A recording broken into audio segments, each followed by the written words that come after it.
welcome to everyone. Good morning, good afternoon to those joining us.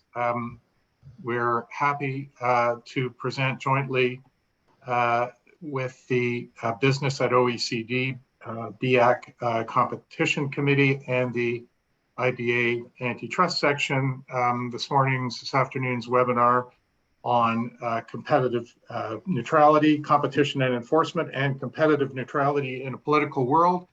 Whether we're stuck in neutral, you can assess for yourselves once we finish the discussion this morning. We are bringing you greetings from the IBA Antitrust Section. As many of you may know, we just finished a successful session at the IBA Annual Conference in Miami.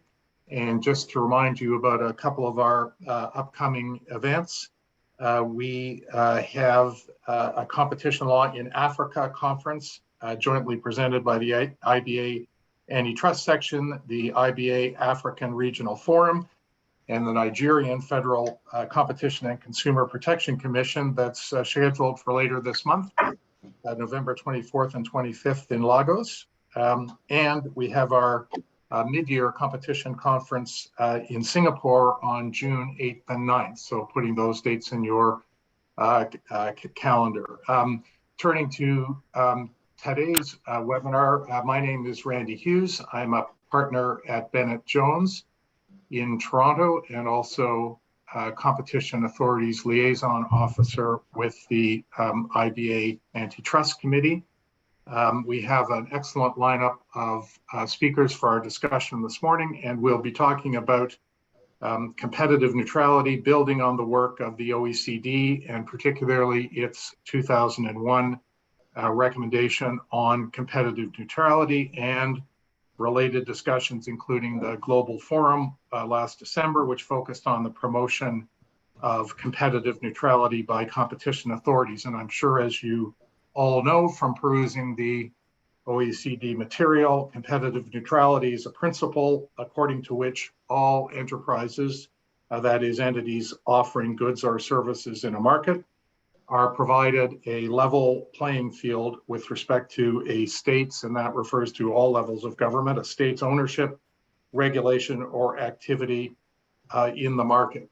And so to kick off our discussion this morning, we're going to hear from Antonio Capobianco, who will provide an update and overview of the OECD's work in this area. Antonio is the deputy head of the OECD's competition division. Following Antonio's remarks, we're going to have a panel discussion on some of these issues, which will be moderated by John Talladay. John's co-chair of the Antitrust and Competition Practice at Baker Botts in Washington, D.C., and he's also chair of the Business at OECD, that is BIAC's Competition Committee. Panel members will include Deborah Healy, who is professor at University of New South Wales Law School, and director of the Herbert Smith Freehills China International Business and Economic Law Center in Sydney. And Deborah has written extensively on this topic and is also staying up very late or getting up very early to do this webinar. So thank you, Deborah. After Deborah, Bill Kovacic, known to many of you or all of you, Global Competition Professor of Law and Policy, Professor of Law and Director, Competition Law Center, and General Man About Campus at the George Washington University Law School in Washington, D.C. Martijn Snoep will also serve on our panel. Martijn, as everyone knows, is chairman of the Netherlands Authority for Consumers and Markets, otherwise known as the ACM. And finally, David Stewart is the Executive Director, Markets and Mergers of the Competition and Markets Authority in the UK, and that comprises our panel for the discussion. So Antonio, turning it over to you to talk about the important work and extensive work that the OECD has done in this area of competitive neutrality. Thank you, Randy, and good day to all of you wherever you are. Really a pleasure to be here. So I'm very grateful to the IBA and to the BIAC for the invitation, and particularly grateful for putting on the agenda of the webinar a topic which I'm sure many of you know is so dear to the OECD. And when I say the OECD, is not just the competition committee of the OECD, but many other committees at OECD have been involved in this area of work, starting from the Corporate Governance Committee and its working party on state-owned enterprises. We'll come back to SOEs later, I'm sure. But also, as you can imagine, the Trade Committee for the subsidy issues and Investment Committee have been very interested in the work and contributing to it.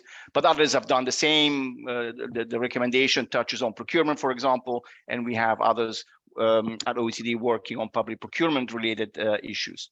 So at the Competition Committee, we worked really for, I would say, decades on these questions. What is the role of the state in the market? And in 2021, not in 2001, no, but only last year, we were able to adopt a recommendation on competitive neutrality following really many policy discussions involving different policy communities that I mentioned before. Now, the recommendation really covers the two key roles through which the state may affect the functioning of markets. One is the state as a regulator or as a legislator, basically the entity that decides, sets the rules of the game. And the second role that the state can play is to be a market player. And you mentioned SOEs already, so the issue of the role of SOEs is very important. So the state as a market player, but also the state that take measures and decisions that can distort the rivalry process between competitors, even between privately owned competitors, basically by choosing who wins or loses the race. So let me say just very briefly what is the recommendation is not about, because I've heard it's a recommendation about state aids. It's not about state aids regime, although of course subsidy reviews and subsidy regulation can be part of a broader competitive neutrality framework, which is really what the recommendation aims at, recommends government to adopt a wider framework for competitive neutrality. So subsidies is an element of that, but it's not the focus necessarily of the recommendation. And it's not only about SOEs, which I've already mentioned several times in these first 2 minutes, but really the recommendation calls for leveling the playing fields between rivals in the market, whether they are publicly owned or not is not relevant. So it really looks beyond SOEs.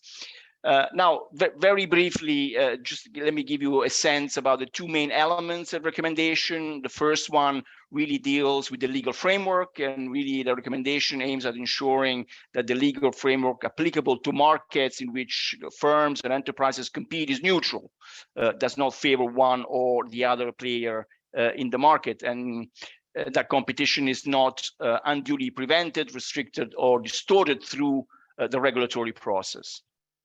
The second area is the second element of the recommendation deals with support measures, and that's where really the recommendation aims at preserving competitive neutrality when the state, central level, but as you mentioned, Randy, also at regional, sub-regional, sub-state levels, adopt and design measures that may enhance one firm's market performance, but at the same time distort competition.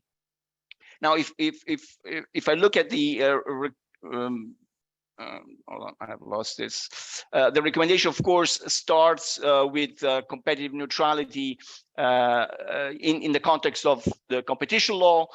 This is really where the work of the competition committee started, and there in the recommendation, first of all, recommends adherence to adopt and maintain competition laws which are neutral and that address all anti-competitive conduct, including merger control. It moves to enforcement, and we'll talk a lot about enforcement in the panel. But there, really, the call from the recommendation really to maintain competitive neutrality in the application and enforcement of competition laws, so regardless of the ownership of the players, their nationalities, or where they are based, or where they are located, and their legal form. And so that enforcement does not discriminate between SOEs and their private competitors, or between different types of privately owned competitors. When it comes to the legislative framework, we also looked at extensively in the past, and this recommendation enshrined principles about sound and effective regulation, competitive and enhancing regulation. And there really the recommendation calls on governments to apply the same regulatory environment and enforce regulation with the same rigor and appropriate deadlines and equivalent transparency measure to all market participants. There is a reference to competition assessment. Government should really ensure that regulation existing and new regulation is designed in a way that does not distort unnecessarily competition. The second part of recommendation, as I mentioned, deals with measures, the design of measure by government that may enhance a particular enterprise market performance, but in doing that, they may distort competition. So here there is, of course, a reference to granting undue advantages that can distort selectively competition and benefit some firms over the other. In particular, SOEs have been a big part of that work. There are references to favorable tax treatments, to favorable grants, or access to services provided by governments at a favorable condition for certain enterprises, including, of course, SOEs. There is a part of the recommendation dealing with public service obligations. That's really work that we've done together with our corporate governance committee and colleagues. There is really a call for transparent for deciding the compensation for PSOs, public service obligation, in a transparent way, and to identify these public service obligation placed upon enterprises.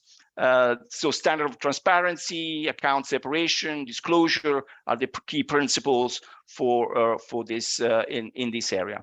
Very briefly on what it's coming next, what are we working on? We haven't finished working on competitive neutrality. We're really looking now at trying to translate the recommendation into a toolkit. A competitive neutrality toolkit is still very much at the early stage of development, but the toolkit will follow the key areas in the recommendation. So we'll have a section on competition law and competition enforcement, neutral competition enforcement, competitive neutral regulatory frameworks, public procurement. We know about the risk of distorting public procurement by favoring certain firms over the others, whether they're incumbents or domestic firms. State support measures, and that's where the subsidy issue comes up. And then PSO, so public service obligation.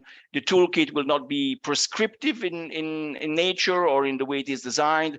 It's an attempt to collect examples from many jurisdictions, OECD and non-OECD jurisdiction, to explain how this principle can be translated into real measures and into pro-competitive reforms. I think I'll leave it at that. I know we're going to discuss a lot about enforcement and competition enforcement in particular, but I just want to say the recommendation goes beyond that. It's really a whole of a government encompassing type principle, and so maybe we can come back to that at the end of the discussion. Randy, back to you or to John for the next panel discussion. Thank you so much, Antonio.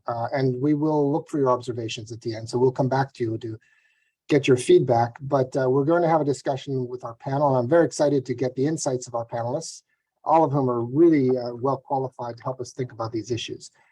The work of the OECD on this has been absolutely fundamental in sort of defining a set of rules. There's really nowhere else to look, in my opinion, that is nearly as comprehensive as the work the OECD has done. And I know that's been welcomed by competition authorities. It's also been welcomed by the business community. But as we all know, setting a set of rules is one thing, but the trick is always in the application of those rules, right? And assessing how to carry out your conduct in the face of those rules. And so that's what we really want to talk about today. What's the practical application of a set of rules around competitive neutrality? And we know that it's not always easy to just apply them on their face, because there are other influences that come into play. Our panel discussion today is going to have different sections to it. The first section is going to focus on what those influences are. What are the influences that impact the agency's application of competitive neutrality principles? Now, we all know that in the past 10 or 15 years, there have been a huge host of challenges that have tested the application of public policy. And I'll just list them off: the financial crisis, digitalization, environmental sustainability, and now inflation, the war in the Ukraine, increasing energy costs. All of those things bring public policy to the forefront in a way that puts significant pressure on competition authorities to help address those challenges. And it's not always easy to divorce those public policy influences from competition enforcement in a way that naturally applies these rules of competitive neutrality. Now, I want to start with Martijn, because the Dutch Competition Authority is a multifunctional agency. And maybe you can tell us, how have these changing policy objectives over time influenced or shaped the way in which the competition laws are enforced? And how have you dealt with that in your jurisdiction, Martijn? Thank you very much, John. And I want to compliment BIAC for such I would say, taking a timely decision to put up this seminar, because we are at a crucial time. I just came back from a parliamentary hearing where I was questioned for a long period of time on the energy market and competition on the energy market. And I think that parliamentary hearing was telling about the kind of the state of competition, but more particularly about how people, members of parliament, look at competition. And I wanted to take a step back, because this year we celebrate the 25th anniversary of the Competition Act. We were a bit late in the game in Europe, and 25 years ago, the competition law, modern competition law, I would say EU-style competition law, was implemented in the Netherlands. And that initiative was born out of great optimism about markets, about competition, and about the effect it would have on consumers. The Netherlands was coined at the time as the cartel paradise, and we would go from the cartel paradise to consumer paradise. And there was, again, and I was also part of the movement. I was very much involved as a private practitioner at the time in drafting the law and giving advice on European practice and how we could copy that in the Netherlands. But then came a number of crises that you already mentioned: the financial crisis, the energy crisis, the climate crisis, and the emergence of dominant global market players. And these and other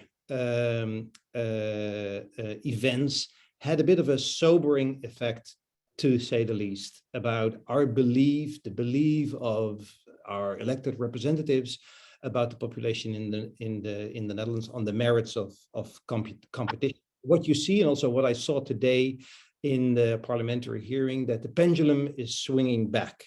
There is no longer a belief that markets and competition will generate a consumer paradise. The consumer paradise, I would say, is lost in the eyes of many people.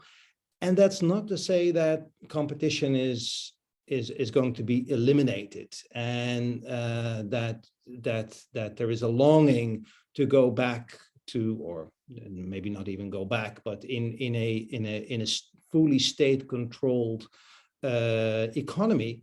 But the belief that competition provides sufficient protection against many of the events that you mentioned is, I think, is gone. And during these 2.5 decades that I've been involved on both sides of the enforcement, you see also the narrative and the storytelling that we now do as a competition authority is changing. I think we started out with the narrative of the consumer welfare, the freedom of choice, the business opportunities that competition would create, and how it would make markets and society much better. But like I said, those times are gone. and people now seek protection from the government and do not trust that competition is providing sufficient protection against all these outside forces. So now, and here I come as what we do as a competition authority, because we still believe in the value of competition and in the value of protecting competition. And now, of course, we change the narrative and change the way we enforce the laws and also how we explain the laws to a non-specialist audience, is that we protect by fighting market power. And whether that is market power in the form of a cartel arrangement, or whether that is a merger, or whether it's an abuse of a dominant position. And that narrative is catching on. So it's less protecting freedom of choice and promoting business opportunities. It is more protection against market power. And then I see now we have the benefit of being a multifunctional agency. We are not only a competition authority, we're also an energy regulator, telecoms regulator, consumer protection agency, transport regulator, and a whole host of other powers. And the good thing for us is that we can use now both tools, and also we can use the tools in explaining what we're doing and why we're doing. What we say and how we communicate our actions is that competition is only one of the tools in the toolkit to address market failures. And that sometimes competition is sufficient, sometimes it needs regulation, and sometimes it needs a lot of regulation to make sure that markets work well for businesses and people. And we also say that we are neutral. So in the sense that we are not favoring one tool over another. We are looking for the most appropriate tool in the specific circumstances. We look at the policy objective, and there's the difficulty. There can be multiple policy objectives. These policy objectives are set by the legislator, not by us. And then we look for the most appropriate tool to achieve that policy objective. And if we do not have the tools, or there are such conflicting policy objectives that we cannot select the right tools, then we ask for the legislator to provide us guidance, basically to change the law and give more clarity on which policy objective we should favor over the other.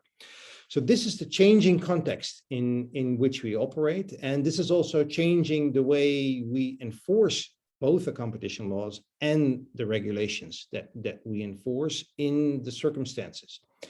Again, it's not that competition is dead, long live regulation, as was the topic of a seminar I spoke a couple of weeks ago at the anniversary of the Lithuanian Competition Authority.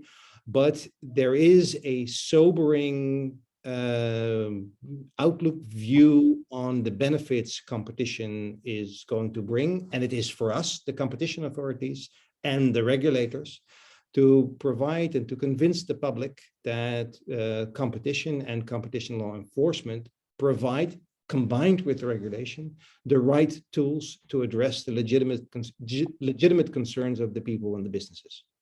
So Martin, I'm sure that every competition agency head can sympathize with being dragged before the legislature, having the legislature say, here's a problem, what's competition authority doing to fix this problem, right? And I take your point that, having a story to tell about how you approach problems is an important thing to do.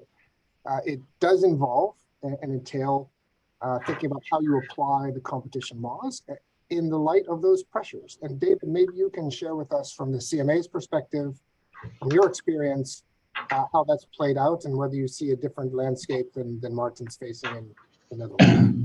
It's a really good question. I mean, I think that I was reflecting on Martin's account, and I recognize the account that says, that we had an era where competition, I think, was in its pomp and really enjoyed a kind of moment in the sun and widespread community and public policy support from government. And now we're in an environment where lots has changed and it's really difficult and those forces have mounted up. I have to say the contrarian in me suspects that actually those forces have always been with us at all the different times, and that in fact what we have in the form of the kind of litany of circumstances that have come down the pipeline, the global financial crisis and digitization, inflation, and not forgetting the global pandemic, of course, are a series of reminders that in fact there has never really been a moment where competition policy can operate in complete isolation from those outside forces. They're always with us and bearing on the work of the agencies. But I think it's undoubtedly true that, I mean, certainly we feel at the CMA that when you look across the history of the organisation, there's no doubt that the past few years have been a hugely volatile environment and have obliged us to think about our work and how it engages with other interests in ways that we've never really had to quite the same extent. I mean, a good example of that was the suspension of competition law during the pandemic, where I think for the first time, at least at moments during the pandemic response, there were effectively questions about whether to suspend the operation of competition law for really quite substantial parts of the supply chain. And a lot of work went into doing that in a way that minimized the impact that would have on private suppliers and the private supply chain. But it was a step change in the kind of thinking that we had to do. I also think that we're at a moment where trust in markets has been eroded, and that's part of a wider loss of trust in institutions more generally, and a greater degree of skepticism and even cynicism from citizens when they look at the messages that, the kind of institutions that they're offered, and markets are no exception to that. And so competition, in a sense, needs to prove its worth to consumers in a different way in that lower trust environment. And the case for competition and the benefits that it brings needs to be made not just through telling people about it, but through demonstrations that resonate with and illustrations that resonate in consumers' own experience. And I think we have seen the same sorts of impacts and the same sorts of forces that Martin was talking about, and that John, you talked about in your introduction. And I think each of them calls for a slightly different response, but they do fall into two broad categories. There are things which really cause us to rethink the benefits of how the benefits of competition are expressed, but they can still be captured through a competition framework, even though they don't pertain to price. And those be things like innovation, market dynamism, and so on. And then you have things that are totally outside the competition framework, and those things really require you to trade off those interests. And I'm sure we'll talk about some of those examples as we go through. But I think, in dealing with the first category, our response is to not be too narrow in terms of thinking about the different benefits of competition we can take into account as a competition authority. And I think also thinking about, in our consumer protection work, how we accommodate different forms of consumer harm and different groups of consumers, the elderly, the young, the differently abled, what those groups of consumers need in terms of competition, consumer protection. And then finally, I think, and again, I suspect a subject we will discuss more as we move through the panel, there's been an increasing set of mechanisms to accommodate those forces within the agenda of the agency. Some of that in case selection, some of that in things like strategic priorities and ways of recognizing community priorities, including in the UK particularly, the very clear direction to move the UK to being a net zero carbon emitter by 2050, which is expressed both as a political commitment as it is in different jurisdictions, but also backed up now by very extensive legislative frameworks and scaffolding that mean that it needs to be taken into account by public policy decision makers, including the CMA. So David, both you and Martijn, sort of suggested that competition needs to prove itself yet again, right? And so note to Antonio, there's work to be done. But it strikes me, it reminds me of Benjamin Franklin's statement about democracy, which he said is the worst form of government known to man, except for all of the others, right? But in concept, competition agencies are supposed to be independent authorities. So they're not influenced by broader government influences.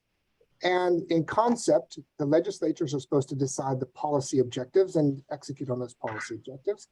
Competition authorities are supposed to, execute on the competition responsibilities. But those things seem now to have come closer together and influenced one another in ways that we've not seen in the past. And Deborah, I wanted to turn to you and ask you what happens when competition agencies suddenly are carrying out policy objectives that used to be in the hands of legislatures, or maybe supposed to be in the hands of legislatures. What happens then? Where are we, and how has that played out, maybe even in Australia? Well, look, it seems to me that despite what's currently happening, and which has been outlined by Martine and David, competition agencies have to consistently advocate for competition rather than anti-competitive policy decisions. And where industrial policies or other policies which potentially distort competitive processes are really necessary for the public good, agencies have to continue to advocate for policies which take the least anti-competitive approach possible. And often governments don't consider the implications of their approach to resolving particular market issues where urgent situations like COVID occur, or where they're trying to attack issues such as energy or climate change. And all of those issues are really very electorally sensitive. The tendency, it seems to me, for elected officials is to take the political course rather than to consider the impact on markets as part of that all. And they may adopt policies which lead to significant market distortions and other anti-competitive conditions rather than less anti-competitive outcomes, and often without really considering competition. So that's where the competition agency needs to step in and up its advocacy. And of course, it's important for agencies to develop good relations with government and the respect of politicians by their consistent, well-considered and realistic advocacy interventions on behalf of competition. But, and they have to live in that environment. In terms of enforcement, this means even-handed enforcement against private and public businesses within their enforcement policies and priorities and based on market and consumer impact. And I think that competition agencies may also need to remember that elected officials may change, but the agency goes on even if they're not there. And just switching to Australia, despite our reputation as a positive reputation in relation to competitive neutrality, the ACCC itself, our competition regulator, has no formal role in dealing with it except in relation to case selection and advocacy, because the rest is done at a policy level. And I hope to have, I'll talk about that in a second, but the ACCC takes its cases under the Competition and Consumer Act in Australia, and it has both the competition and the consumer mandate, which Martine was speaking about for the Netherlands. But it takes cases fairly even-handedly and impartially against government bodies, most recently against government-owned ports corporations. I'm not aware of real government pressures on the ACCC in terms of enforcement even at this point, mainly because I guess it's a highly respected body separate from government but funded by it. And it may therefore advocate in relation to government bodies and their conduct as appropriate. Australia's formal competitive neutrality regime around levelling the playing field for government business competing in the market, and also competition impact assessments, which are both detailed in the OECD recommendation, are actually devolved to the Commonwealth Government and our states under a formal competition principles agreement of 1995. And they each operate their own schemes, including for competition impact assessments in compliance with principles set out in that agreement. So we have no law about competitive neutrality in the sense that they have in relation to subsidies in the EU, and our ACCC doesn't have a formal role across the board in relation to competitive neutrality. Yeah, I think that formal competitive neutrality regime in Australia is really quite advanced and signifies a level of thinking that we don't see in many agencies. Bill, let me come back to you with the same question, which is what happens when competition authorities start encroaching on the policy decision-making that is often reserved or supposed to be reserved for legislatures? How do those things interact? Yeah, I think that in some ways the field of political science and administrative law have done us a disservice by attaching the term independence to the discussion of what competition agencies do. Independence can signify a degree of isolation and autonomy from the political process. I think they've done a disservice because that doesn't describe what an agency must do to be effective. You have to engage with the political process, for example, to get money. You have to engage with elected officials to get power. Sometimes you need, in the role that Deborah was describing, in order to be an effective advocate, the other elements of government must listen to you. If they slam the door shut in your face, you don't have an audience. And you have to have, in the style of an astute meteorologist, you have to have a good sense of how the climate is changing in which you operate, the enabling environment that determines what you do. So I think that to conceive of an agency as requiring independence in a very broad sense is a misleading characterization of what agencies have to do. I think what we're realizing in the modern environment, that engagement with public officials can be indispensable to inform their judgments about how to set new policy, about how to understand the consequences of anticipated or existing policy measures, and that some of the best work that a competition authority, including those with the broader multidimensional mandate, the extraordinary contribution they can make by bringing their accumulated knowledge, technical expertise, research to bear upon judgments that elected officials make about setting the course ahead. So I can't imagine that an agency will be effective if it cannot participate in those policy discussions.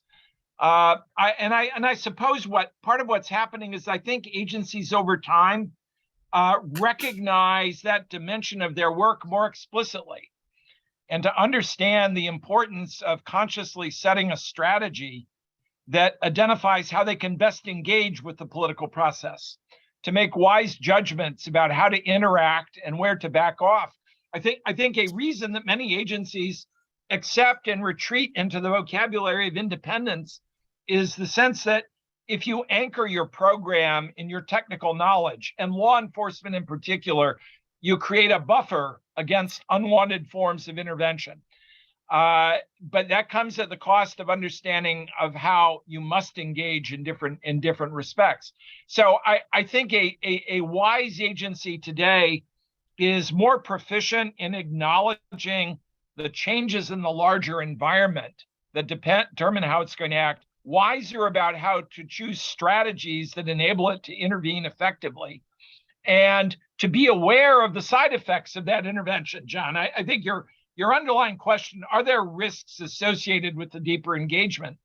I think the risks become that elected officials come to decide that since you're walking into their neighborhood, they feel less reluctant to tell you what to do because you're advising them about policy judgments that they would say is the province of their own.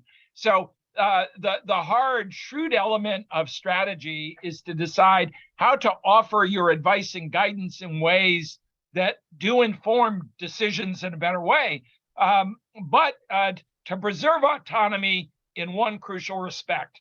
And that's the decision about choosing cases, intervening, going to the courts, because your credibility in court, I think in many ways depends upon your showing that You're there because you exercised your best professional judgment and not because you were being told by an elected official to use your authority in one way or another. That's the autonomy that you have to protect. But to not engage with the electoral process, with elected officials in these other ways, I think means that you will not be effective and you won't adapt. I think agencies have known that for decades. I think today they know it in a more explicit and in a more conscious way than they did before. Bill, you've covered a huge amount of ground there, and I'm grateful that you did, because I do think that is the test, right? That is the test for competition authorities right now. How do you engage with the political process, but maintain your independence in decision-making without, just having to knuckle under in order to get what you need on the political front? And David, I'm going to turn to you and ask you for suggestions, right? What strategies can competition authorities undertake to avoid compromising the real principles of competition law in order to address the political pressures that you face? Look, I think within the CMA, we have a very clear sense of, what are the necessary elements of our independence and how does that sit with what we need to be, which, and I entirely agree with Bill, the need to be engaged, and I would describe it as being responsive to the concerns of the community around us. So, in a sense, our lived experience is exactly that these issues and these forces are brought to bear. And I wouldn't say that, I wouldn't characterize it as being, there are some, there's a majority of our cases where we're just doing competition work, in a sort of an untrammeled way. And then occasionally these cases come up that have this dual character. Actually, my day job is looking after our mergers program and our markets program. And just parking the mergers, arguments about non-competition issues in mergers come up all the time. But just looking at the markets program, in market studies and investigations, I don't think I can think of a single proceeding that we've had in the past few years where there hasn't been a mixture of competition and non-competition issues at play and objectives which we can see as being positive for consumers, some of which are related to market failures and some of which are not. And where in almost every process, where we end up is saying, here is our view of the competition issues and how you fix market failures using those powers. And here are some other questions that other bodies might like to pick up, questions for government, questions for other institutions, and so on. So it is the norm that there is a mixture of these different things, and you have to be able to preserve your independence through that process. And so we have a variety of strategies, and if I could just pick up on two which relate to the external environment around the agency, and two of which are internal to the CMA.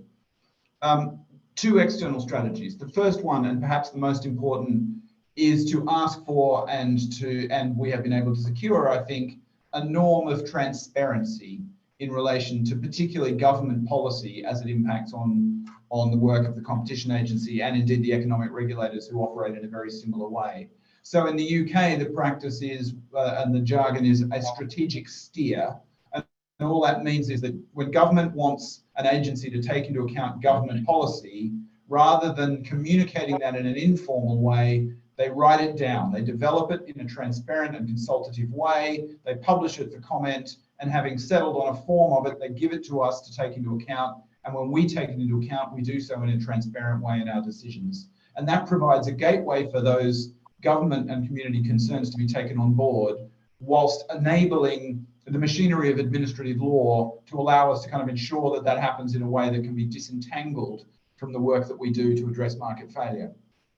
The second, which is something that agencies can do unilaterally, which we found very fruitful, is to work together with other public agencies that have different, they might have a common objective of trying to do something that's good for consumers, but very different ways of operating and very different approaches. So for example, we have a very successful grouping of the regulators who are involved in digital policy coming together to talk to each other, because there are different issues associated with privacy and data protection concerns, market failures associated with digital platforms, issues to do with the preservation of innovation and competition in those markets. And by getting the right agencies around the table and having a dialogue, you can ensure that different issues are landing in a place where the statutory framework is built to take them into account. So then a couple of internal strategies that I think are also important.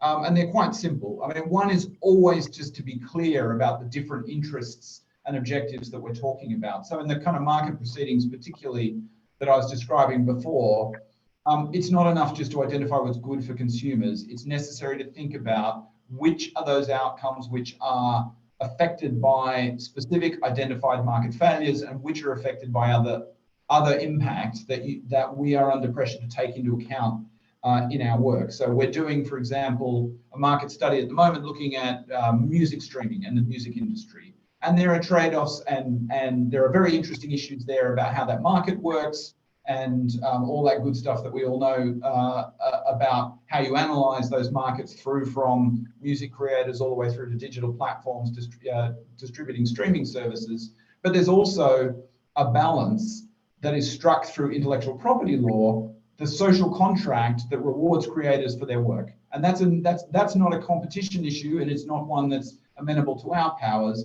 It's ultimately a question that has to be determined in the process of resolving those issues in the wider public policy arena. So we don't answer those questions, but our analysis can help inform them. And often what we do is, and that pertains to the second internal strategy, which is simply to do everything we can to support public policy processes that are addressing those other issues. So sometimes that can be doing research that others can use to better inform or give evidence to concerns that they have to look at because they are an agency with a different set of statutory powers, or to make available the analysis we have of market failure and say, this is what a market analysis will do in this area. And if you want something different, then you have to think about a different way of securing that outcome, because it isn't one for us. Here is our analysis, and we've reached the end of our road, but that isn't the end of the journey of your concern or your issue. So I think there's a lot that agencies can do, which I think preserve the independence which is necessary in relation to the decision making and the exercise of the institution's statutory functions in relation to markets, whilst at the same time being responsive to the external environment in a transparent way. Thank you, David. Bill, any reaction to that, or any additional strategies that you think should be applied? I would study ever so carefully what David and his colleagues at the CMA have done. In my 8 years there as a non-executive director, I marveled at how well the CMA, I think, rethought its role on an ongoing basis and responded in the way that he mentioned.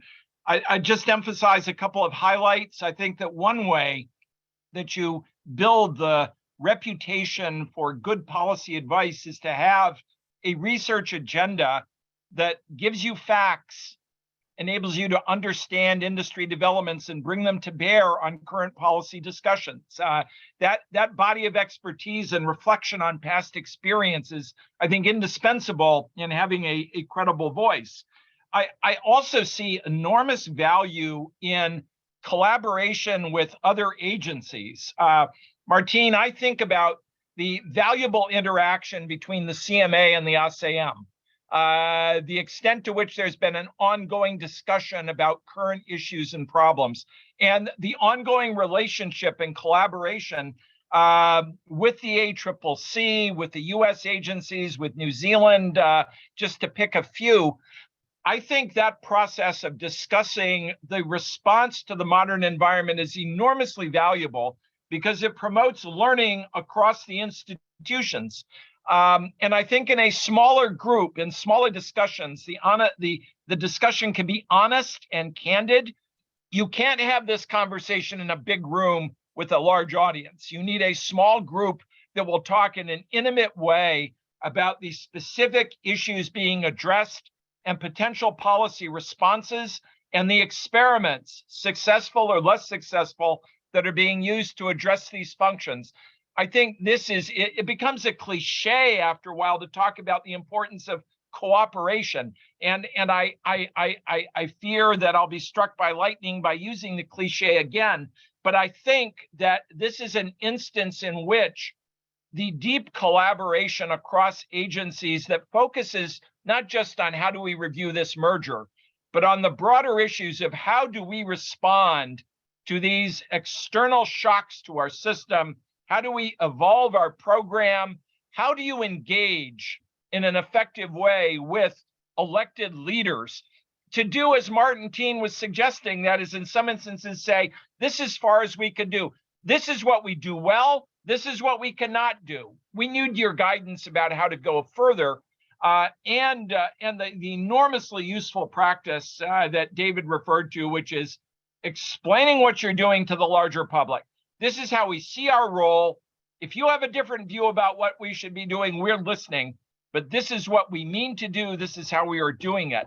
I think all of those are ways to give yourself the right form of engagement with the political process and enable you to do your job well. And to use David's important phrase, to be responsive and accountable. And perhaps, Bill, to address some of the concerns that Martijn and David addressed initially about demonstrating the value of competition law in its essence. So these are all teachable moments. And I think when you draw upon that larger body of experience, part of the lesson you're trying to provide in this larger policy classroom is let's not forget what we've been doing well in the past. We're going to shift now to part 2 of our session, which is going to try and take a look at the practical application of competitive neutrality principles. I'm going to start with a question from Martijn.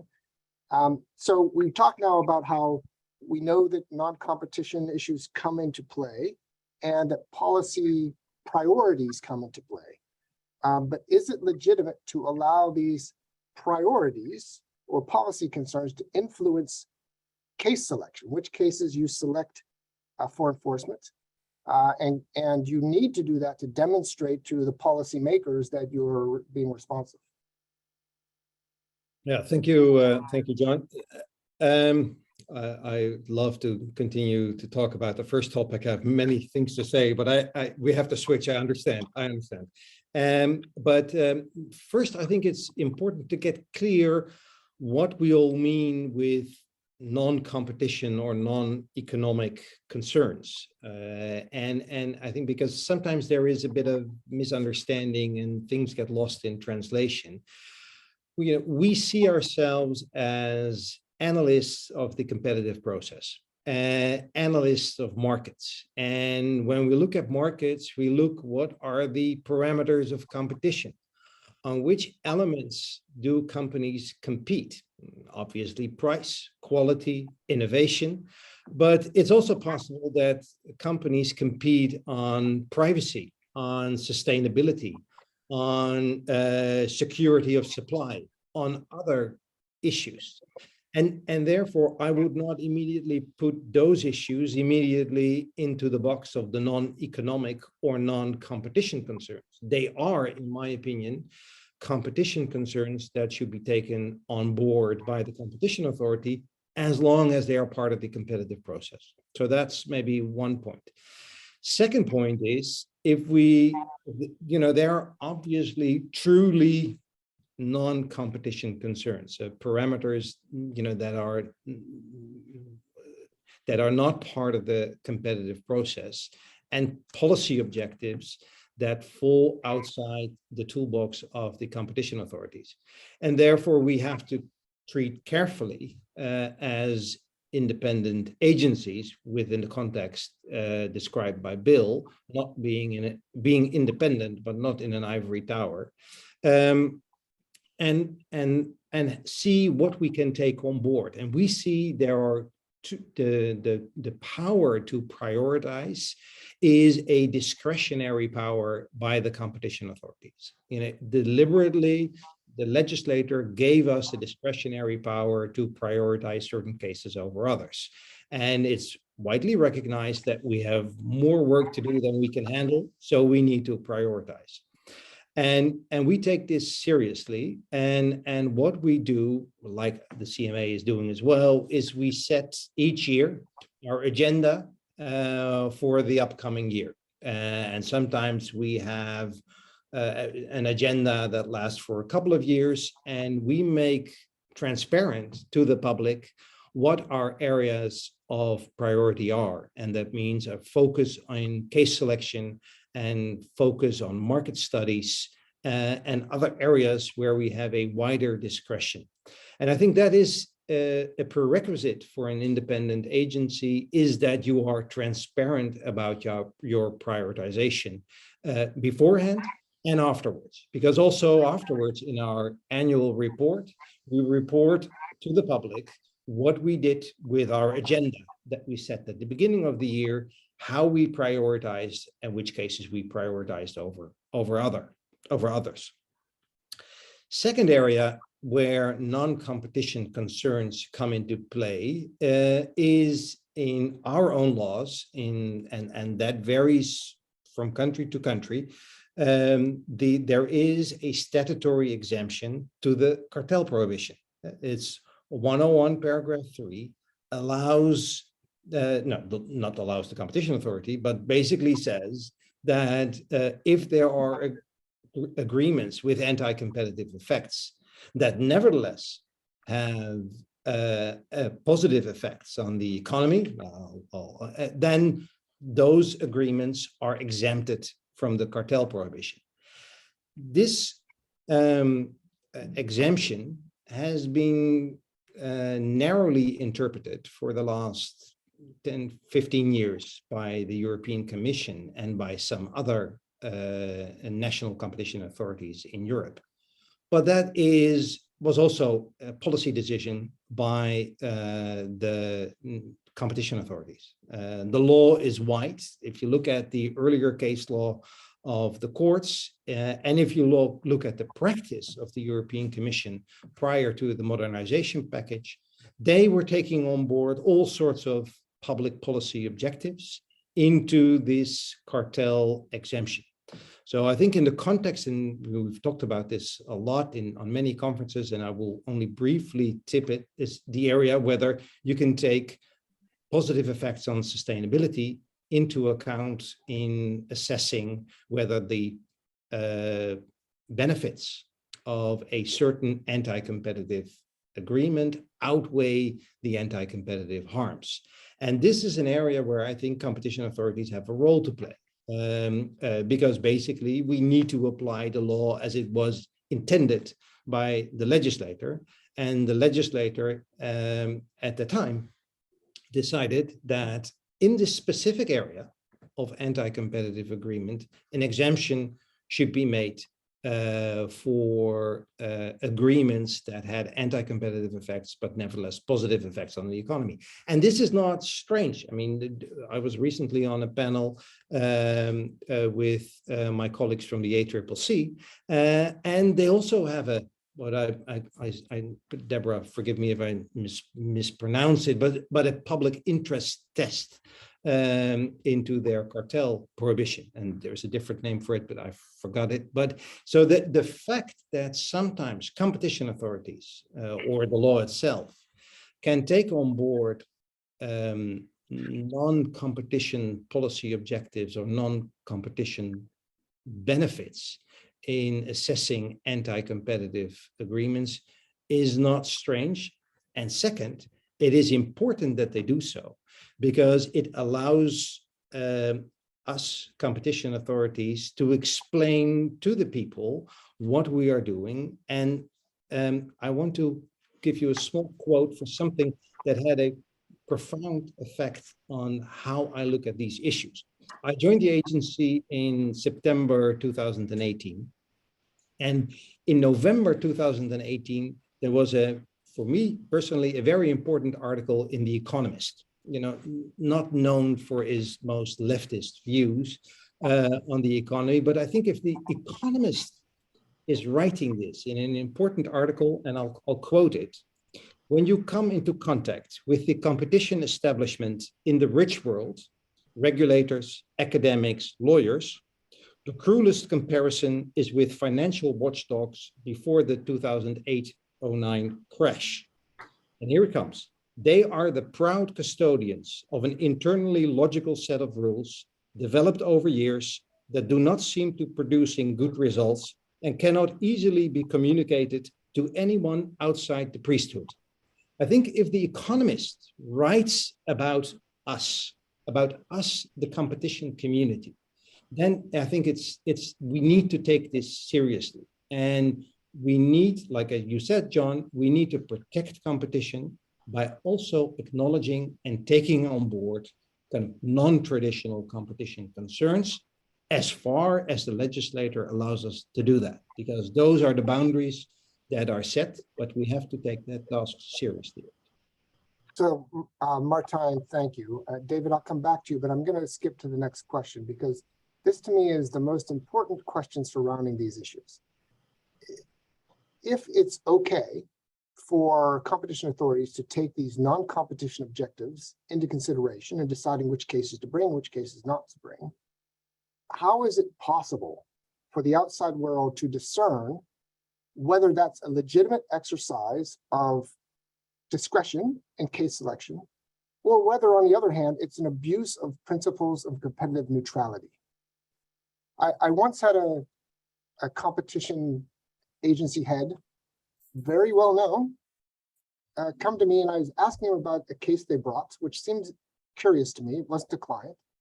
I said, how could you bring this case? It just seems very strange. And he said to me, John, the legislature was all over our back. We had to do something, right? It was a practical reaction that he had, and I didn't doubt that that's what he meant. It so happened that was a foreign company. It had a domestic competitor who was similarly situated. They only enforced against the foreign company. And I wondered, how can you tell whether you're being home courted or whether it's a legitimate reason to do something? And so, Deborah, I'm going to turn to you and ask you to help us understand how we can make that distinction. Well, I think it's a complex issue, John, but I'd go back and say that transparency is really important. Competition agencies have to have documents setting out clearly their enforcement priorities, which are updated, say, annually. And also, as Martijn, Bill, and David have already indicated, it's always about selling competition and the benefit of competition to consumers, to business, and to government, and doing that in the context of the case that you're taking, the case that you're enforcing. So while decisions need to be made about case selection, they can be transparently justified in accordance with documents, and also in the context of the agency's advocacy around issues of impact on markets and consumers, including where government bodies, for example, are involved in anti-competitive behaviour. And of course, just because you've got that enforcement priority document, it doesn't mean you can't stray from it, looking at the impact of particular actions on individuals, on consumers, on businesses. So I think that that's what I'd say in answer to that. But such documents shouldn't preclude enforcement in other areas as they arise. But I think that those are the important issues. So, Deborah, I appreciate that, and transparency is important. I've seen many times agencies explain, here's why we brought this abuse of dominance action. I've rarely seen them explain why they didn't bring one, right? You get that in the merger context where there are decisions required, but how do we, there's both the affirmative action and the refrain from acting. How do you provide transparency on both fronts there? Well, I guess just to be possibly a little facetious, in Australia, because we have to take everything through the courts, they'd say, well, yeah, we could have taken it, but we didn't think we could prove it. And I guess there's no real answer for that one. And they have had difficulty proving cases because of the approach the courts take to it. I think in some respects, because of laws of evidence, etc. But that's all I think I can say on that one. Bill, any additional thoughts from your perspective? Yeah, I think Deborah's got it just right. And again, we talk so often about transparency that I suspect we become numb to the word. But looking at the elements that Deborah, Martijn, and David have all mentioned, notice collectively what we have in mind. You have a process of public consultation where you've laid out your anticipated priorities and strategy, and you've solicited public comments on that. Second, you then publish your agenda, your priorities, and say, this is what we mean to do. And then, as Martine said, you say, this is what we did in order to accomplish our priorities and objectives. So that gets laid out for everyone to debate. Now, can that be an artificial ritual? I suppose, but I like the idea that it permits professional societies, international organizations, academics and others to come back and discuss what you're doing.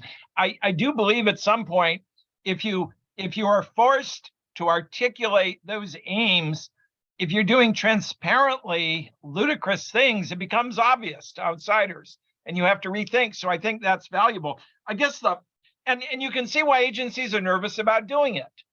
That is, when you have to make difficult judgments and trade-offs, you'd prefer not to write that down. So decisions can descend into a haze in which the nominal basis for decision-making do not reflect what actually happened. So it requires a degree of honesty. The only other thing I'd add to the mix is I see a great value in periodic efforts to conduct after-the-fact assessments, case studies, where the community as a whole sits down and says, what really happened?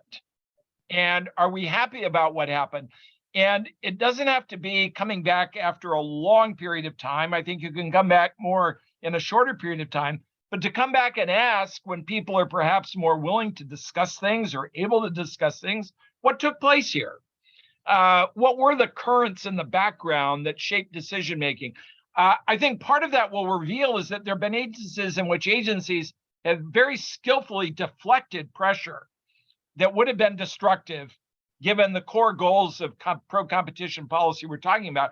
But it would reveal other, I would say, instances in which agencies exerted a great deal of guile in responding to a larger public mood, but doing it in ways that were consistent with perhaps the broader mission. So the element of transparency, disclosure, I would add to this, is a habit of having discussions afterwards about what actually took place. In sport, it would be the reconstruction of the match, where you interview people and you look at what happened, you look at highlights.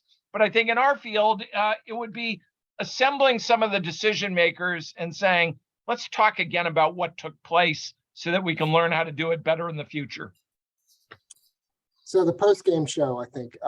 Martana, I promised to turn to David, but if you want just a minute before that, I'll be happy to turn to you for a minute. Yeah, maybe only a minute just to follow up on this part of the conversation. I think, we are in an administrative system, so that means that in our system, if a complaint is being filed as an agency, and we decide not to prioritize the investigation, then we have to make a public decision.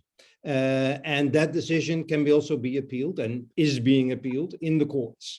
So our prioritization is not only part of the discussion, in our agenda and in our annual report with the community, but it is also part of the discussion with the courts that sometimes criticizes our prioritization and test our prioritization against our own internal policies about prioritization. So it's a very transparent process where I think we can explain well to the public what we are doing and why we're doing it. I will grant you that, Martin, although I will observe that not all cases involve complaints, and not all cases that wind up with complaints start with them. So that can sometimes be.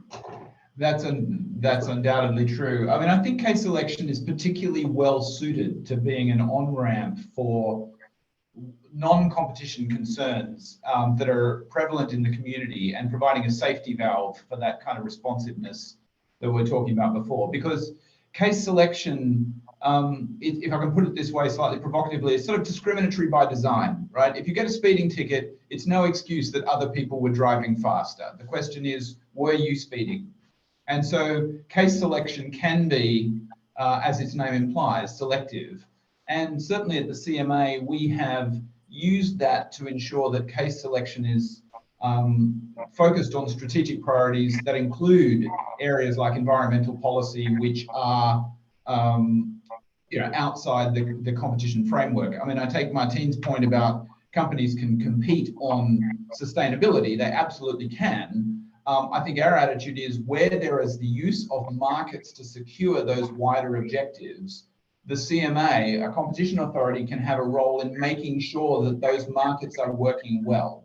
And that's our, that is limited, that is authentic to our mission and capabilities, but that can be something which is used in service of a wider societal goal. And that achieves a number of different things. It provides, as I say, an outlet for that responsiveness. It makes the case for how competition and markets can serve wider interests. And it also provides a mechanism to ensure that there is trust and a degree of assurance and accountability where those things are being advanced. So an example of that would be the work that we've done on consumer enforcement in relation to greenwashing claims. There's a lot of claims. Consumer law provides a framework for saying essentially you're not allowed to lie to your customers, and the investigative process gives us a mechanism for looking at that. Another is the market study that we did in relation to the development of electric vehicle charging infrastructure. The need for that charging infrastructure is driven in part by the government's net zero commitment, but there's a market mechanism whereby the development of the infrastructure is being driven by private investment. So it's important that that market works well. And so that engages the interests and the capabilities of the competition authority. So I think it's a good dovetailing, and it's a mechanism which enables the kind of selectivity which is at the heart of agencies being highly effective, is being able to pick the right cases. And it's an opportunity for the agency to think openly and widely about the priorities that it wants to include. So, Deborah, let me turn to you and ask whether you've seen the kind of transparency and programmatic approach maybe that's been suggested, and whether other industrial policy concerns have come into play in the application of competitive neutrality. Well, I think I can only speak in relation to Australia on this one. One of the interesting issues around it is because we're supposed to have a very well developed competitive neutrality policy, which we do to some extent, but in fact we don't really include industrial policy in that consideration. And even though it's ostensibly formulated in consideration of its overall impact on the economy and parts of the economy, and presumably there's some consideration of the impact on markets, it's not subject to a formal competitive neutrality process. And it's traditionally been considered quite separate to competition policy. So in fact, I've just been working on a piece with a co-author which suggests that this is one area which Australia really needs to consider in the context of its compliance with the OECD recommendation. And in our context, that would be fairly difficult because we have an agreement on competitive neutrality. We don't have a law, so the government can't just do it. Each of the jurisdictions pretty much has to decide to do it. And while many of the industrial policies could probably be confirmed under our public interest heading, and as the OECD recommendation has the public interest considerations thrown in, I think that more transparent consideration and justification on competitive neutrality grounds of our industrial policy should exist in Australia. And once again, transparency comes into it. You want to do this, that's fine, justify it. Let people know what you're doing. Show them why what you want to do is more important in this context than competition. And I think that will work. I think this has been a really helpful discussion of both the challenges and some of the tools for solution to practical application of those principles. We do have one last area to get into in the time we have remaining. So we're going to shift to our third topic, which is competitive neutrality in scenarios where the government is a market actor. As Antonio referred to, it's one of the sort of two key applications of competitive neutrality principles. And we come at this from a interesting historical perspective, because I think prior to the financial crisis, most agencies, most governments spent decades thinking about how to liberalize, how to deregulate in various areas, energy, telecom, transports, healthcare, so on. And now the debate has shifted, and competition authorities, are thinking about where we might need to regulate that we hadn't before. But does that change the role that competition agencies have in standing up to their governments and saying, this isn't appropriate, or this isn't the time, or we need to treat our own state-owned enterprises with the same competitive approach that we treat non-state-owned enterprises? So Martijn, maybe you can start us off there. Yes, thank you. I think in the Netherlands has by now I think very liberalized economy, and the role of the state as a market actor is basically limited to monopolies or near monopolies. So the government holds the grid, the railroads,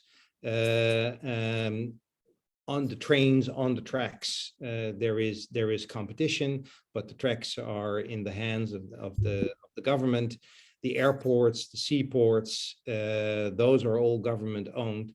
So and we are the regulator of the state-owned enterprises in most of these areas. So basically, our role there is regulating the monopolies in the sense that they run efficiently, and at the same time make the proper investments to prepare for the future. I think this is and that is a balance. That's a difficult task as a regulator, but an interesting task.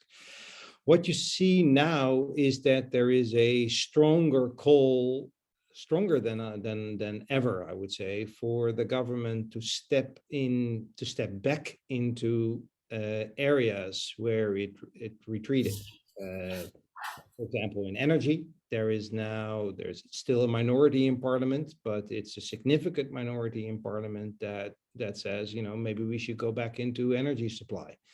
There is I think a larger, still a minority of people who say we need to change our healthcare system, and also for the government to directly become a healthcare provider again. And a healthcare insurer again. So you see that the role of the government and how the people and members in parliament and society see the government is now changing back again, but only in those areas where the government was previously active. I haven't heard anything on that, that the government should become active in the food market or should. Well, but does that apply to digital markets, Martijn? I mean, that's. No, so even in digital markets, there is no call here for the government to get into telecoms again or anything like that. And here and now, I will directly answer your question, and apologies for the long intro. Is that here I do think that competition authorities or kind of market authorities like we are have an important role to play, and the important role to play is that we tell the government that like there is no consumer paradise as a result of competition. There is not going to be consumer paradise if the government is doing it. And I think this is where we've been also pretty vocal in the Netherlands, is that, and we do this out of our mission. Our mission is making markets work well for people and businesses now and in the future. And like we are neutral about competition and or regulation, we're also neutral on whether a government-owned business is better able to provide the services to people and businesses than a privately owned company. But we do believe that only in the rare occasions is the government better equipped to provide goods and services to people and businesses. And that is the cases where there is simply no competition possible. And other than that, we believe that history tells us in the Netherlands, and I think worldwide, that if there is competition, then private enterprises regulated are able to provide better results for the people. Bill, are competition authorities still well equipped to resist calls for re-regulation or regulation? Have we learned from history? What can you advise us? They have tools that help. And maybe the tool that Martin is referring to is the best of all. They have all of this experience running individual cases. Many of them have conducted market studies. Maybe compared to any other institution in the country, they are the best collection of microeconomic policy analysis that the government can draw on. So they are in a position to bring this accumulated experience to bear upon asking whether or not a specific change can be made. That is perhaps the most powerful argument they can bring to bear. It's the advocacy function that Deborah introduced earlier. That can be a powerful tool. Its power depends on assembling this collected body of experience and bringing it to bear on the issue at hand. So to do it well, the agency has to learn from its past experience, and it has to accumulate its own knowledge and those of others that have come in on the same topic. And I think what they could do is come to government and say, of course, if you want to make these changes, that's your province. That's what an elected democracy does. It's your choice. But before you do it, let's make clear what you think you're going to achieve by doing this. Second, let's get a good fit between the approach that you want to take and the problem you want to solve. And let's focus some attention on the question of how you know it will work and whether it will work. You're in a position of saying that we do have some experience here. And the last time we tried to drive over that road and cross that bridge, the bridge fell in. Now maybe you'll build a better bridge now, but are you interested in the past experience in trying to drive over that bridge?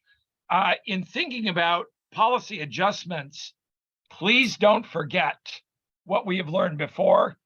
And I think the competition agency is in a good position to provide that kind of perspective. Yeah, thanks, Bill. I think the words regulatory capture have somehow been lost in the vernacular at times. But David, when you were giving us strategies before about how to apply competitive neutrality principles, there was a fairly heavy dose of having the courage to say that's not our job, right? Yeah. And I wonder whether whether that's come into play when you deal with issues involving state-owned enterprises. So I think it's a question of scale. In some ways, the first part of this conversation was about competitive neutrality at a kind of gross level or a kind of grand level, where you're talking about outside influences that need necessarily to be channeled, to be considered, but ultimately for the analytical process of the agency to protect itself, to enable it to do its job. I think in relation to state-owned enterprises, particularly where you've got mixed markets, actually there's a lot more interplay between the role of the state and the role of the market, and we don't have the luxury of just being able to say yes to that, no to that. Here's what we're going to do to resolve that tension. And to give you a practical example of what I mean by that, so the health market in the UK. So in the UK, state-owned enterprises are not the norm in most sectors, and even to a greater extent than Martine was describing in the Netherlands. For example, the water companies in England and the retailers in Scotland are all privately owned rather than government owned. The ports and airports are generally private operators, and there is economic regulation to constrain those monopolies. And there are a couple of state-owned enterprises that have arisen through misadventure, including our rail network. The tracks were originally a private entity, and that stopped functioning and it became nationalised. But one area that's always had a strong presence with the state-owned enterprises is in relation to health and the National Health Service. But it's not just a question of there are public providers. In fact, you get all the different pathways in place. So public money is spent with public providers to deliver a very substantial majority of the health services. But to address waiting lists, public money is spent with private providers. And private providers also, through insurers or self-paying patients, offer people privately their services. But big public hospitals have private patient units that they use to mobilize their the public investments that have been made in that capability and bring it and make it available to paying customers, sometimes from outside the jurisdiction, sometimes from within the UK, because that helps recover the costs of the public hospital, and it's a good thing to do, and you've got the additional capacity available. So there you've got public and private providers and public and private money in a very complicated mixture. And it's not enough in applying a principle of competitive neutrality to just say, well, we'll just keep them separate. You can't keep them separate. You have to think about how to level the playing field in a way that reconciles the need for, firstly, for competitive neutrality in terms of government intervention. So the government isn't using its convening and shaping of the environment to tilt the playing field, and so that you get enough of the different priorities and objectives for each of the different legitimate interests that one needs to keep in mind. And what I mean by that is private investors need to have stable conditions for them to make the kind of long-term investments in things like hospitals that they're prepared to make. But equally, the public sector needs to get good value for money, and it needs to have a chance to recover the costs of its investments in a variety of creative and innovative ways. And it's possible to find a way through that, but you aren't thinking about competitive neutrality in a very broad brush way at that point. You're thinking about how does the competition between this state-owned enterprise and this private business, or this group of private businesses, how do the tools of competition policy tell us what's happening in that marketplace, and how do we make sure that the way that we intervene there is going to make that playing field level? And that can involve some very sophisticated judgments and some of the most complex analytical tools that we have, precisely because it can be very difficult to disentangle those different factors. So I think it's important to just keep in mind that it's not just a question of kind of state-owned versus private. Often you're dealing with the interplay between the two. And I think, to use the expression that was used right at the beginning, what is the role of the state in the market? I think, Antonio, you used that as a really important kind of framing for the overall concern about competitive neutrality. And it's like one of those fractal problems. That's true at a kind of massive societal level. What is the right role of the state in the market? But as you get closer and closer and closer and closer to particular examples, you get equally finely grained and complicated problems that don't look any easier however close you get to them. You've always got to be thinking about them. And that's where the recommendation and the toolkit come in. They provide kind of tools to address those problems at whatever the right scale is for that particular issue. So David, that provides a perfect example of, I think, what is a tricky question. And I will ask you one more question. When you have both the state acting in the market and private sector acting in the market, and you're talking about maintaining a level playing field, how do you address situations where one side starts to outcompete the other and gain advantages? Is it the job of the agency to re-level the playing field so that no one gets too far out in front? I think that's a concern that the private sector has when you're in those kinds of markets. So it's a good question. I'll give you a really quick answer because I know we're super out of time. But I would say it's probably slightly different where public and private are competing head to head. Your concern for consumers is to level the playing field. So that's the kind of health example.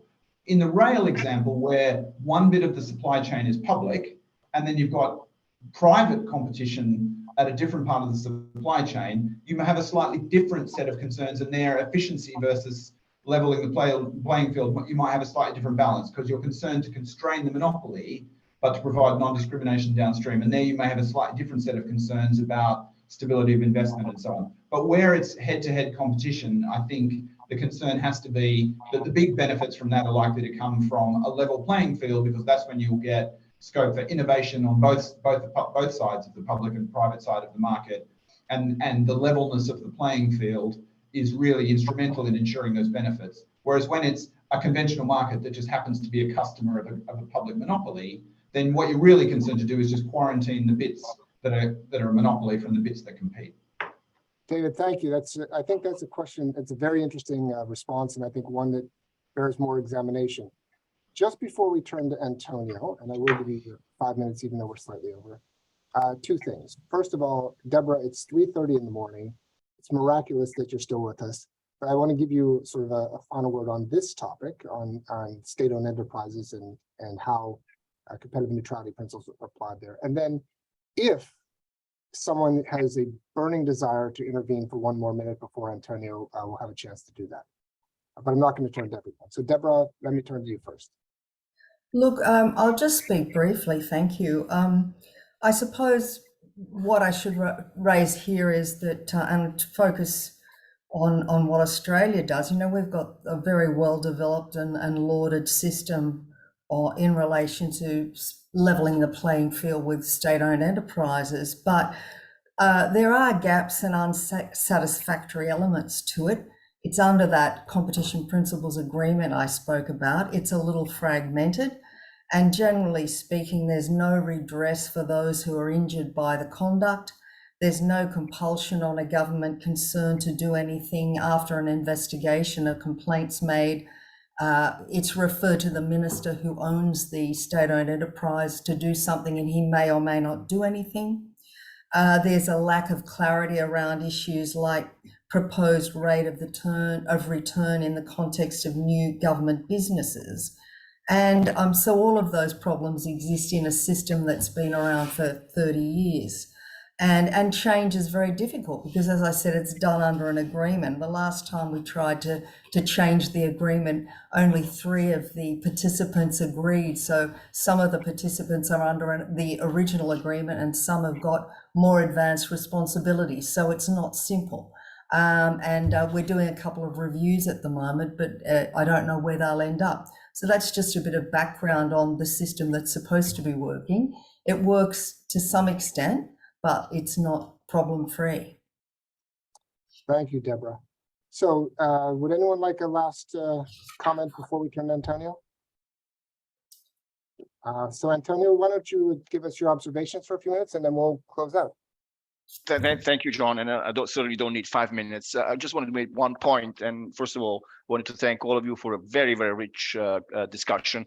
I just wanted to say maybe something I mentioned at the beginning, that the recommendation is not only addressed to competition authorities. And we've heard today how clear the concept and the value of competitive neutrality is in the mind of competition authorities, whether in this balancing of economic and non-economic concerns, the multiple policy objective, how you balance and the trade-offs between competition and other policy objectives. The recommendation is really addressed to governments. And that's where I think it's not a coincidence, I think, that it was developed by the competition committee, where you have competition authority by and large sitting in the committee. And I think it came also from a sort of, I don't want to say frustration, but a realization that maybe competition is not high in the balancing exercise that other parts of government do when they design their own policies. We've seen the responses to crisis from the financial crisis onwards, and we've heard that not always competition authorities have been involved or closely involved in the design of the measures. They may have short-term benefits to address the issue of the crisis, but maybe long-term detrimental effects to consumers. And that's where I think the recommendation and maybe the toolkit that we're developing can be a very useful tool for competition authority in supporting the advocacy efforts that Bill and Deborah and others have mentioned. There, I think really, I tend to agree with Bill that independence is not, I wouldn't say a limitation, but that's certainly a strength to be able to speak authoritatively about the value of competition to other regulators, to other policymakers, to make sure that they do the correct balancing and trade-off between the policy objectives that they are pursuing and competition and impact of their policies on competition. Clearly, the competition authorities have that balancing exercise very, very clear in the mind, and maybe that's the making sure that other enforcers and policymakers do the same balancing is important. There are a lot of exemption from bankruptcy rules. There are subsidies. There are a lot of measures that others are taking where maybe competition is not high on the balancing exercise that they are making. And that's where I think there is a role for competition authority going forward. Thank you, John. Thank you, Antonio. Those are important reminders, and I will look forward to the additional work of the OECD on this. It's an important topic. I can't thank our speakers enough. Bill, David, Martijn, and Deborah, thank you so much on behalf of IBA and BIAC. And this will conclude our session, and thank you all for joining. Thank you. Thanks. Thank you. Bye-bye. Thanks, John.